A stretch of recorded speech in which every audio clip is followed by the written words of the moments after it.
Hi friends, இப்போ நம்ம Pandya stores பார்க்க போகிறோம். பாண்டிய ஸ்டோர்ஸில் வந்துட்டு அதாவது இப்படி கல்யாணத்துக்கு முன்னாடி ஒரு பையனும் பொண்ணும் பார்த்து பேசிக்கிறது தப்பா இல்லையான்னு சொல்லிட்டு கேட்க பாண்டியன் வந்துட்டு தப்புன்னு சொல்லிட்டு இருந்தவர், வாயில போட்டுக்க அப்பெல்லாம் சொல்லக்கூடாது அப்படின்னு சொன்னவர், திடீர்னு தான் பையன் இதை பண்ணுறான்னு சொன்னோன்னே, என்ன இப்போ பேசல என்ன தப்பு இல்லைப்பா, சரவணன் வந்து இப்படி இருக்கணும்னு தானே நம்ம ஆசைப்பட்டோம், பேசட்டும் பாப்பா இங்கேருந்து போகலாம் அப்படின்னு சொல்லிட்டு கூப்பிட்டு வந்துட்டாரு. இதான் அத்தர் பல்ட்டியோ அப்படிம்பாங்க.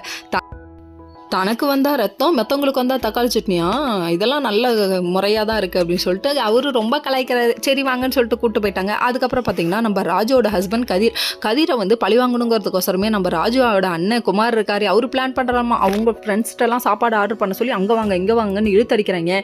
இதை கூடயே இருந்து பார்த்துட்டு இருக்காரு அவங்களோட சித்தப்பா.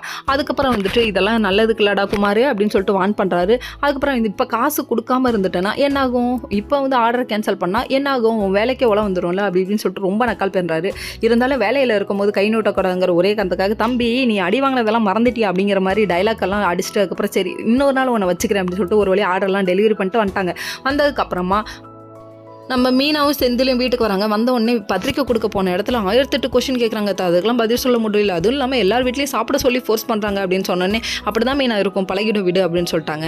அதுக்கப்புறமா பாண்டியன் இதெல்லாம் பார்த்து சிரிச்சிட்டு இருக்காரு. அதுக்கப்புறம் நடந்த விஷயத்த அதாவது நம்ம ராஜிக்கிட்ட கூப்பிட்டு போய் தனியாக சொல்லிட்டாரு அவங்க சித்தப்பா. சொன்னதுக்கப்புறம் அண்ணன் பண்ணது ரொம்ப ஓவர் இருக்கு, உனக்கு நான் ஒரு நாள் ஒன்று பண்ணுறேன், நான் பலார்னு அற விட்டுருப்பேன் அப்படின்னு சொல்லிட்டு ரொம்ப யோசிக்கிறாங்க, ரொம்ப கோவப்படுறாங்க. எப்படி புருஷனா விட்டு கொடுத்துருவாங்களான்னு இதுக்கெல்லாம் ஒரு பிளான் பண்ணணும் அப்படின்னு சொல்லிட்டு யோசிக்கிறாங்க. கதிர் கூட பேசி சிரிச்சிட்டு இருக்காங்க. Okay friends, next video